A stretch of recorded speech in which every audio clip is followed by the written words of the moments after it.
নমস্কাৰ, পোনপ্ৰথমে মই আপোনালোকৰ অসমৰ বিভিন্ন সাংবাদিক তথা প্ৰিণ্ট মিডিয়াক মই ধন্যবাদ জ্ঞাপন কৰিছোঁ। আজি আমাৰ নিখিল বিষ্ণুপ্ৰিয়া মণিপুৰী মহাসভাৰ ৰাজ্যিক সভাপতি আৰু ৰাজ্যিকৰ বিভিন্ন বিষয়ববী আৰু বিভিন্ন কোষৰ বিষয়ববীয়া ইয়াত আমি উপস্থিত আছোঁ। মই অসমবাসী হয়, বিষ্ণুপ্ৰিয়া মণিপুৰী সমাজৰ হয়। মই অসম চৰকাৰৰ মাননীয় মুখ্যমন্ত্ৰীক ধন্যবাদ জ্ঞাপন কৰিছোঁ।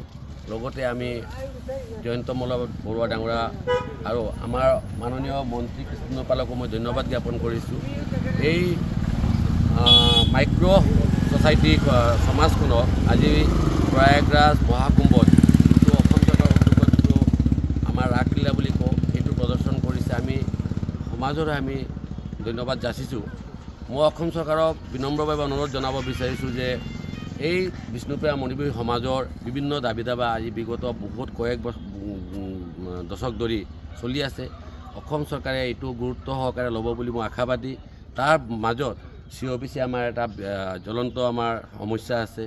আমাৰ যোনটো শ্বহীদ 96ত যোনটো বিষ্ণুপ্ৰিয়া মণিপুৰী ভাষাৰ কাৰণে আত্মবলিদান দিছিল, শ্বহীদ সদস্যক অতি সোনকালে গভৰ্ণমেণ্ট যোনটো চৰকাৰী স্বীকৃতি দিব বুলি আমি অসম চৰকাৰক আহ্বান জনাওঁ। আৰু বিভিন্ন দাবী দাবা আছে, এইটো অসম চৰকাৰে অতি সোনকালে আমাক মৰম সহকাৰে ল'ব বুলি আমি নিখিল বিষ্ণুপ্ৰিয়া মণিপুৰী নিখিল বিষ্ণুপ্ৰিয়া মণিপুৰী মহাসভাৰ পৰা আমি অনুৰোধ আহ্বান জনাইছোঁ। লগতে সমগ্ৰ সমাজৰো আমি আহ্বান জনাইছোঁ।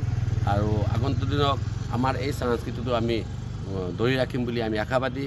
আৰু বিশ্বৰ বুকত এই আমাৰ বিষ্ণুপ্ৰিয়া মণিপুৰী কলা সংস্কৃতিটো কিন্তু উজ্জ্বল হয়ে উঠক বলে আমি প্রার্থনা জানাচ্ছি। ধন্যবাদ। আজকে আমরা গৌরববোধ করি আসাম সরকারের যে উদ্যোগ বিভিন্ন জনগোষ্ঠীর সংস্কৃতি তুলে ধরার জন্য যে উদ্যোগ নিয়েছে, সেই উদ্যোগের মধ্যে আমাদের বিষ্ণুপ্রিয়া মণিপুরী এই সমাজের প্রধান নৃত্য মহারাসলীলা, সেই নৃত্য আজকে ইন্টারন্যাশনাল প্রয়াগরাজ কুম্ভ মেলায় প্রদর্শনী করার জন্য যে উদ্যোগ নিয়ে আসাম সরকারের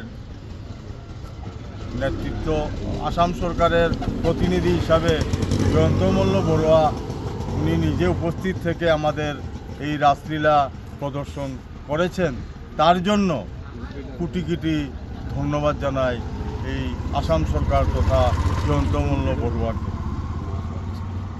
বন্ধুগণ, আমরা এই কারণে গৌরবান্বিত যে 1942 সালে দেশ যখন ভাগ হয়নি, তখন এই সিলেট ডিস্ট্রিক্টের মধ্যে এই মহারাসলীলা যখন হয়েছিল, যে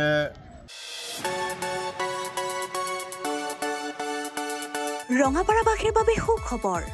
আপুনি যদি দুচকীয়া বাহন ক্ৰয় কৰিব বিচাৰিছে তেন্তে এতিয়াৰ পৰা আৰু চিন্তাৰ কোনো প্ৰয়োজন নাই।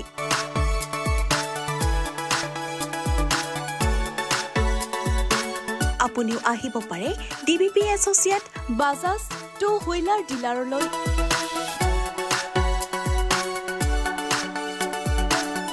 আমাৰ ঠিকনা হৈছে ৱাৰ্ড নং ৮ ঠাকুৰবাৰী ৰোড, ডাকঘৰ ৰঙাপাৰা, জিলা শোণিতপুৰ, অসম। আমাৰ যোগাযোগ নম্বৰ হৈছে 9435707133 আৰু 9707967285।